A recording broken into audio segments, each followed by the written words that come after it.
Hey, Tanner James, DJ TJ Training. Awesome video for you today. Single op versus a multi-op. What are they? When would you want to transfer? Do you even need to transfer? Should you transfer, make the transfer from a single to a multi-op? Okay, what is it? Single op. Single op is when it's just you. You're the main DJ, you're the main person, you're the business owner, you run it. Just you. You have generally around one setup, and maybe you have like 4 speakers, but you only use 2, and you have 2 for a ceremony, that kind of thing. You have one setup, and it's just you. Maybe you hire somebody to come on as a roadie, but it's still just you. That's where people start off, as a single op. A multi-op. What's a multi-op? A multi-op is where you are the owner, you could also be a DJ, and then you have other DJs on your team, where then you send them off to DJ events. You have multiple setups, so maybe you have 4 setups, and you have 3 other DJs on your team, and every weekend you're working, they're working, you send them off. You have to pay more for insurance, you pay them to DJ, but you can make some more money off of it. Okay. We're going to talk about the ownership of it. Owning a single op, owning a multi-op. I have made the switch to a multi-op. Why? Because I was getting so much work coming in, and I was getting so much repeat business from schools, that if I didn't send a DJ out, if I didn't help them with that event, I would lose that school contract. And I wanted to keep the school contract, right? Schools have 5 events a year, depending. Some have 2, some have 5. This school had 5. If I said I'm not available, they would go find somebody else. Well, if I'm available and I make it available, I can get 5 full events that year, which really can help your business, especially with schools, and you can make a lot of money in schools. Despite what you may think, you can make a ton of money in schools. So that's why I decided to make the switch. I don't want to let that money go. I don't want to let that opportunity go when I have the ability, when I hire somebody else to bring them onto my team and send them out and do it like that. I've done it. So why would you really want to make the switch? Well, that's why, because you would want to keep the business flowing. You want to keep the money coming in. You want to keep the repeat customers. And a growth aspect of it. You can get a lot more equipment. You can get nicer equipment, and now you have more money flowing in. You could take, we'll say, on the very low end, a couple $100 off the top. You're making a couple $100 just for coordinating it. Now, here's the thing. You have to make sure those DJs are up to par with what you want. You have to train them. You have to have the gear for them. You have to have all this. So that's why many multi-ops will take a lot of money. They may take $500, they may take $800, they may take $1,000 off the top of every single event, which is why DJs are then paid very little. If you've ever started off and you worked under somebody else in a multi-op, you probably were not paid very well. And that is because, I've done it too, I've done it. That's because they want a fee for coordinating, right? Let's say they charge $1,000 for an event, and you use all of their gear. They may give you $200 on the high end if you're using all their gear, and they take $800. And you're like, dude, like, what? Okay, because they have the fee for coordinating it, right? They're getting the work first. They're doing all the marketing, putting all that advertising money into getting the work. Then there is the coordination of saying, hey, you from here need to go here at this time, set up, be there, ready.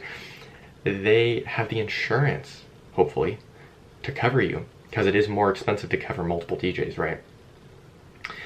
They have the liability of you messing up, because if you mess up and that person writes a bad review, that's no good. That is no good for you. If you're using their gear, they need to be paid for that gear. So they may take $800. You know, that's another story of how to run your multi-op, but I pay my guys very well because I want them to provide. I want them to give an awesome experience to the people. I don't do multi-ops for weddings. Mostly do it just for schools, to keep the repeat business coming in, to keep the contracts alive, keep them coming in. I try and do all the events I can. Sometimes you just can't. Why would you stay a single op instead of moving into a multi-op? Energy, time, right? First, it's a lot more work. Money. You can make some money, but you have to put up a lot of money up front. Remember when you were first starting out and you just threw this money, like this money was just like flowing out of your pocket like crazy, like speakers, mixer, cables. I mean, cables are expensive, right? Black cables, black extension cables, this, that, table, you know, table skirts, tablecloths, you know, all this stuff. It just adds up and adds up. And if you don't want to do that, that's on you, right? I don't necessarily blame you. It is a lot of work to become a multi-op, but if you want to grow and you want to grow your business, that's the area you need to go in. If you want to go huge, if you want to stay small and just do you and just do high-end events for just you, awesome, do it. But if you do want to go big and you want to spread out, that is one way that is quicker than trying to stay you. If it's just you, right? And let's just say you're charging $800 for a school. For you to get up to $3,000 is going to take a lot of work. It is going to be very difficult going from 800 to 3,000. But all you have to do is hire a DJ, hire 3 other DJs, send them out, and now you're bringing in a lot more money. So that is one way you can grow your business tremendously, is switching into that multi-op. I'm not going to say I recommend it for everyone, because it is not for everyone. It is a lot more work. You have to be a good manager. You have to be a good boss, not an asshole, a good boss. Because if those DJs don't like you and they're not getting paid a lot already, they're leaving if they don't like you. It's going to happen. So that's really the main difference between a single op and a multi-op. You know, the single op, a lot less money coming in, but it's not super time consuming. And, you know, it's cool. If you want to grow your business to huge levels, that's how you do it. Become multi-op.